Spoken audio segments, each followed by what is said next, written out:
तो दोस्तों आज मैं आचार्य प्रशांत की कुछ पंक्तियाँ सुनाने वाली हूँ जो उन्होंने भगवत गीता के बारे में कही हैं।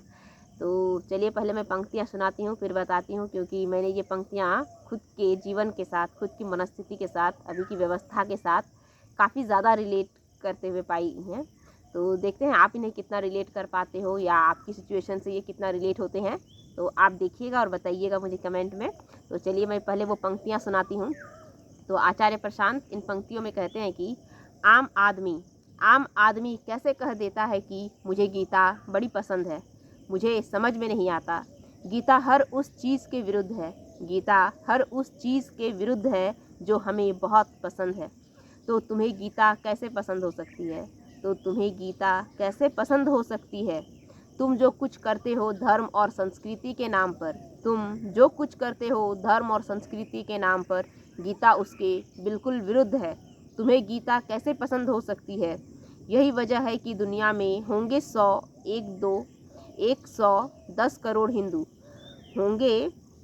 दुनिया में 100, 110 करोड़ हिंदू और ऊपरी मौखिक तौर पर सब बोलते होंगे कि गीता तो हमारा पूज्य और प्रिय ग्रंथ है। लेकिन गीता को समझने वाले दुनिया में इस वक्त शायद मुट्ठी भर लोग भी ना हों। दुनिया में शायद गीता को समझने वाले लोग अभी मुट्ठी भर भी ना हों। और गीता को जीने वाले लोग तो आप उंगलियों पर गिन लो। और ऐसे लोग जो गीता को ना समझते हैं, न जीते हैं, ऐसों को मैं सनातनी मानता ही नहीं। नाम के सनातनी हो, नाम में भी उपनाम की पैदा हो गए हो नाम के किसी हिंदू घर में, तो अपने आप को हिंदू बोलने लगे हो। और जो कुछ तुम करते हो हिंदू होने को लेकर, उन सब चीज़ों का गीता विरोध ही नहीं निषेध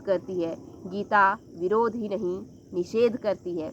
तो जैसे कि मैंने ये पंक्तियाँ पढ़ी, उसके बाद मैं खुद की परिस्थिति बताती हूँ।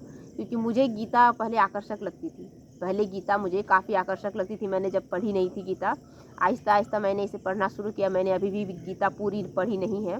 पहले मुझे आकर्षक लगती थी। बस आकर्षक क्यों लगती थी, कहीं ना कहीं मैं अपनी सिचुएशन बताऊँ तो, क्योंकि मुझे अभी की जो व्यवस्था है, जो सामाजिक व्यवस्था है जो चल रही है, आर्थिक, राजनीतिक, जैसे कि लोगों का एक दूसरे के प्रति भाव विचार, एक दूसरे के प्रति द्वेष, एक दूसरे के प्रति घृणा, प्रकृति के प्रति जो मतलब क्या बोलते हैं निष्ठुरता है, प्रकृति का जो दोहन हो रहा है, इन सारी चीज़ों से कहीं ना कहीं मेरा मन उठा हुआ था। तो इसलिए भी मुझे गीता काफ़ी आकर्षक लगी। और जब मैंने इसे पढ़ना शुरू किया तो मैं इससे काफ़ी ज़्यादा रिलेट कर पाई। मैं ये तो नहीं कहूँगी कि मुझे गीता बहुत ही ज़्यादा पसंद है या फिर मतलब मैं एकदम अंधभक्त टाइप की हूँ, ऐसा कुछ नहीं है। बस गीता ने मुझे आकर्षण किया। कहीं ना कहीं मुझे लगा कि ये परिस्थितियाँ मेरे भी जीवन में घट रही हैं। बहुत सारी चीज़ें जो मैं कहती हूँ समाज की व्यवस्था में जो चली आ रही हैं या फिर अभी जो व्यवस्था चल रही है, इनसे कहीं ना कहीं मेरा मन थोड़ा सा मतलब उखड़ने लगा था। तो इसलिए भी मुझे गीता ने आकर्षित किया। और मुझे गीता इसलिए भी पसंद है क्योंकि कहीं ना कहीं ये मुझे चुनौतियाँ देती है। ये मुझे हर पल एक चीज़ को चुनने की, एक चीज़ को छोड़ने की, कि क्या सही है क्या गलत है, इसमें से चुनाव करने की चुनौती देती है। हर वो चीज़ जो मुझे पसंद है वो किस तरह से मेरे लिए गलत है, इस चीज़ की मुझे चुनौती देती है कि जो तुम्हें पसंद है तुम उसे छोड़ सकती हो या नहीं। कि मतलब कभी कभी हमें वही चीज़ें पसंद आती हैं, कभी नहीं, हमेशा ही, अक्सर, कि जो चीज़ें हमारे लिए सही नहीं होती हैं। तो गीता मुझे इस चीज़ के लिए प्रेरित करती है कि वो चीज़ सही नहीं है, मुझे चुनौती देती है। और मैं खुद को देखती हूँ कि मैं ये चीज़ कर पाऊँगी या नहीं, मुझे इसलिए भी गीता पसंद है। तो आप बताइए आपको गीता क्यों पसंद है, या फिर आप इससे कहाँ तक खुद को रिलेट कर पाते हैं?